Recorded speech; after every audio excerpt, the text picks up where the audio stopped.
এর জন্য আমি বলতেছি যে বিপক্ষে পক্ষে বক্তব্য থাকবে আছে, কিন্তু আমাদেরকে অবশ্যই মনে রাখতে হবে যে আমাদেরকে ভবিষ্যতে কিভাবে দেশ গড়তে হবে, কোন আলোকে দেশ গড়তে হবে, সেই চিন্তা ফিকির নিয়ে আমাদের সবাইকে কাজ করতে হবে। আল্লামা মামুনুল হক সাহেব আসছেন, উনি বয়ান করবেন। আমার জন্য দোয়া চাই, আমিও দোয়া করি নবী আলাইহিস সালাতু ওয়াস সালাম 23 বছরের জিন্দেগির উপর যেন আমরা সবাই আমল করতে পারি। আল্লাহ আমাদের সবাইকে কবুল করে নেন। নাহমাদুহু সাল্লি আলা রাসূলিহিল কারীম, আম্মা বাদ। আউযু বিল্লাহি মিনাশ শাইতানির রাজিম, বিসমিল্লাহির রহমানির রহিম।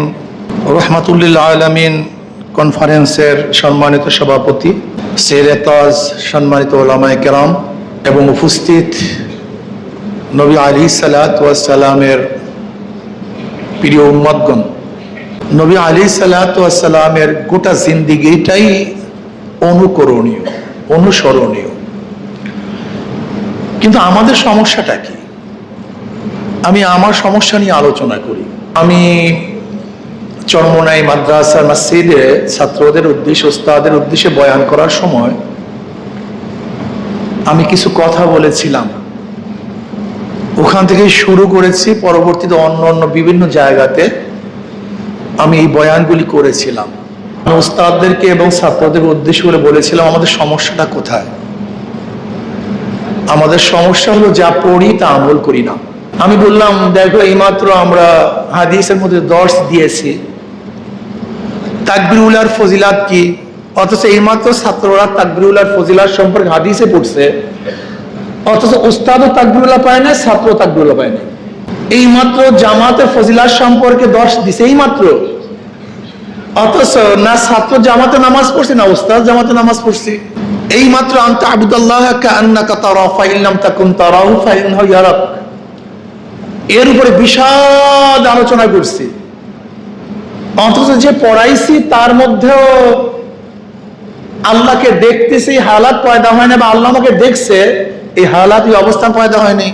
সামনের কাতারে নামাজ পড়ার কি ফজিলত এইমাত্র পড়াইছি, অথচ ওস্তাদ সেও সামনের কাতারে যাই নাই, ছাত্ররাও যাই নাই। যেই কদম দিয়ে সামনের কাতার পূরণ করা হয় সেই কদম সবচেয়ে উত্তম, এইমাত্র জানছি, জানাইছি, অথচ নিজেও সামনের কাতার কদম বাড়াই না, যারা পড়ছে তারাও বাড়াই না। আমি কথাটা কি খারাপ লাগতেছে তোমাদেরকে? আমাদের সমস্যা আগে বুঝো। আমি বললাম, দেখেন এই আমাদের ওস্তাদ, উনি হলো মুহাদ্দিসে সানি, কিতাবুল মাগাজি পড়ান। উনি পড়ান কিতাবুল মাগাজি, নবী আলাইহিস সালাতু ওয়াস সালাম যুদ্ধ সম্পর্কিত আলোচনা করেন। কিন্তু ওনার বুকে হাত দিয়ে বলুক তো, ওনার মধ্যে যুদ্ধের স্প্রিয়া কি একদিন আসছে কিনা, আমি একটু যুদ্ধ করি।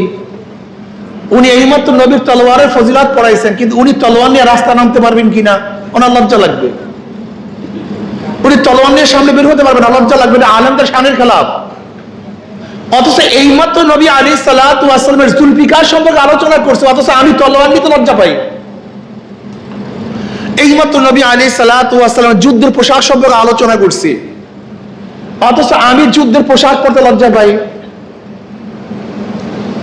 এইমাত্র হুঙ্কারের কথা, আশিদ্দাউ আলাল কুফফার রুহামাউ বাইনাহুম, এইমাত্র পড়ছি, অথচ আমি বেঈমানদের সামনে কথা বলতে লজ্জা পাই, সংকুচিত হই। এর মানিটা কি? এর মানিটা হলো যা পড়ি পড়াই, শুধু পঠন পাঠন, এটাকে আমলে পরিণত করতে হবে, এই চিন্তা আমাদের মধ্যে নেই। এটা আমার গবেষণা, ভুল হতে পারে। জানি না তা না, আমরা জানি না তা না, আমরা মানি না। হাসাদ সম্পর্কে জানি, হাসাদের গুনাহ সম্পর্কে ওলামায়ে কেরাম জানে না তা না, কিন্তু আমাদের মধ্যে হাসাদ সবচেয়ে বেশি। শয়তান হাসাদের গাঁঠটি মাথায় নিয়ে বাজারে রওনা করছে। একজনে প্রশ্ন করতেছে, ভাই তোমার মাথার মধ্যে কি? বলে হিংসার গাঁঠটি, হাসাদের গাঁঠটি। কোথায় যাও? বলে বাজারে যাই। কিসের জন্য? বিক্রি করার জন্য। বলে বিয়াকুফ, তোর হাসাদের গাঁঠটি কে কিনবে? বলে আপনারা আলেমরা কিনবেন। হাসাদ সম্পর্কে আমরা জানি, কিন্তু আমাদের মধ্যে হাসাদ বেশি। কিবের সম্পর্কে আমরা জানি, কিন্তু আমাদের মধ্যে কিবের বেশি। রিয়া সম্পর্কে আমরা জানি, কিন্তু আমাদের মধ্যে রিয়া বেশি। ত্যাগ সম্পর্কে আমরা জানি কিন্তু আমরা ত্যাগী না। ভোগের উপকৃত সম্পর্কে আমরা জানি কিন্তু আমরা সবচেয়ে বেশি ভোগবিলাসী।